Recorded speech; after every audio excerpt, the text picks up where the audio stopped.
Gusto mo bang malaman ang mga requirements at kung paano mag-apply ng Hamad Health Card? Halika, talakayan natin. Ako nga pala si Fiel ng Elite Projects, your connection to the government.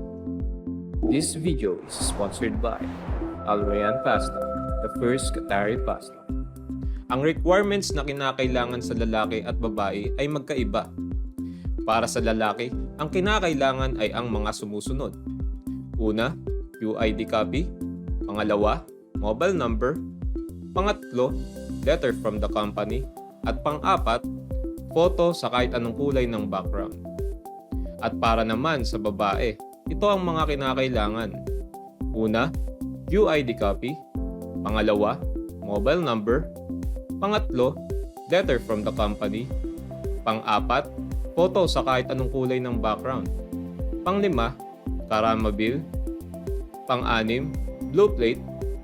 At panghuli, Baladiya Attested Accommodation Contract. At paano naman ba isasubmit ang mga requirements? Kailangan lamang dalhin at isubmit ng inyong PRO ang lahat ng nasabing requirements sa Medical Commission Submission Area. At karagdagang kaalaman lamang na posible din na ang individual ay maaring mag-apply ng health card basta't inyong nakumpleto ang nakasaad na requirements. Kailangan mo ding magbayad ng 100 o 100 Qatari riyals sa pagproseso ng health card. Pagtapos isubmit ng inyong application, kailangan maghintay ng 3 to 4 weeks para sa paglabas ng physical Hamad Health Card.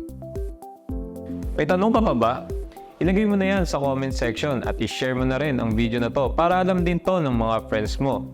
And please follow all our social media channels para updated ka sa mga future videos namin. Paalam!